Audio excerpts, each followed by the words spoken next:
ചെങ്ങായിന്റെ കല്യാണം കളറാക്കാൻ വേണ്ടിട്ട് ഒന്ന് എക്സിക്യൂട്ടീവ് ലുക്കിലൊന്നും ഇറങ്ങാൻ നോക്കി. നമുക്കാണെങ്കിലും അത് എത്ര ഇട്ടാണ് ശരിയാവും. നമ്മൾ എന്ത് പാളല് പാളിക്കാണെങ്കിൽ ഓവറായിട്ട് മോട്ടിവേഷൻ നിങ്ങളെ കൊളാക്കണം. നിങ്ങൾ ചെങ്ങായിനെ പെട്ടെന്ന് മെൻഷൻ ആക്കി നാലാൾ കാണട്ടോ. രസമാണ് കേട്ടോ, നല്ല മാച്ച് ഉണ്ട്, നല്ല ഇഷ്ടമായി. ഓഡിറ്റോറിയം എത്തിയപ്പത്തിന് ചെറുക്കന്മാരെ ഓരോ കൗങ്ങുമ്പോ കയറ്റാൻ തുടങ്ങി.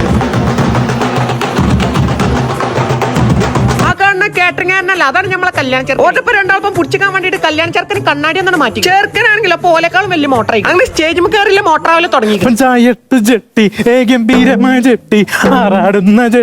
അങ്ങനെ ചോറ് വെച്ച് കണ്ട അവിടെ രണ്ടേ എടുത്ത ഡ്രസ്സൊക്കെ അവിടെ തന്നെ കൊടുത്തുകൊണ്ട് നമ്മൾ നേരെ കൊണ്ടുപോയി വാപ്പാന്റെ ഒരു ഫോട്ടോ എടുക്കും. ഇന്ത്യമാന്റെ വിചാരം അലിൻജോസിന്റെ പേര് മുഹമ്മദ് അലി. അവിടെ ഇറങ്ങിയാണ് നമ്മൾ നേരെ പോണത് മണവാളന്റെ കല്യാണം. പോണവയ്ക്ക് മുടിയെട്ടിക്കാണ്ട് ചെറുക്കനാണ് സുന്ദരൻ. സാമിർ ഇബ്രാഹിം ആണെങ്കിലും അലിൻജോസിനെ കിട്ടിയ പോലെ നമ്മൾ ഇന്നലെ മുതൽ കാണാൻ തുടങ്ങിയിട്ട് എനിക്ക് കൽപ്പില്ലാത്തോണ്ട് നമ്മൾ കടന്നു. പോണവയ്ക്ക് മണവാളിന് ഗിഫ്റ്റ് കൊടുക്കാൻ വേണ്ടിട്ട് 11 യൂണിസെക്സ് കടയ്ക്കാണ് കയറി. സ്വന്തമായി കണ്ണടട്ട് കണ്ട് സ്വന്തമായി മോട്ടറാവുന്ന AGP. ആ യൂണിസെക്സ് എഴുതിയ കവറിൽ ഗിഫ്റ്റ് കൊടുത്തതിനെ പോലീസ് കുറിച്ച് പറഞ്ഞ് പേടിപ്പിച്ചു. ഇപ്പൊ അലുമിനിയം ഫോയിൽ പോതിന് കണ്ട ഗിഫ്റ്റ് കൊടുക്കാൻ ആറാട്ടെണ്ണ പാട്ടിട്ട് കണ്ട് മോട്ടർ. AGP ആണെങ്കിലും പുതിയ കണ്ണടട്ട് കണ്ട് മോട്ടർ. കല്യാണത്തിന്റെ അടുത്ത് നാലാളെ കണ്ടപ്പോ ചെറുക്കനെ നമ്മൾ അറിയണം. നീലക്കോയിലാണെങ്കിൽ വളഞ്ഞിലി ഈച്ചൊട്ടിയ പോലെ ഓല പിന്നെ ഈ ചങ്ങായി ഒരു മുതലാണ്, ഒരു സാധുണ്ട്. ഇൻസ്റ്റഗ്രാം മൊത്തത്തിൽ ആ കല്യാണം പേരിക്കാണെങ്കിൽ ഇവലൊക്കെ കണ്ട് കണ്ണ് മഞ്ഞളിച്ചിട്ട് വീഡിയോ ഒന്നും എടുക്കാനും പറ്റി. മണവാളാനാണെങ്കിലോ ഫുള്ള് ഫോമിൽ. എനിക്ക് ഇതുവരെ ഒളിച്ചോടാനായിരുന്നു പ്ലാൻ. ഇപ്പൊ കല്യാണം കണ്ടിട്ട് കല്യാണം കഴിക്കാൻ പോകും. സ്റ്റേജ് കയറാൻ മടിയായിട്ട് നമ്മൾ കുറച്ചേരം പുറത്താണ്. 2 കളിപ്പിച്ച് കണ്ട് ഓനും കണ്ട് ഒരു ഫോട്ടോ എടുത്ത് കണ്ട് പെരി പോയി. ബാക്കി നാളെ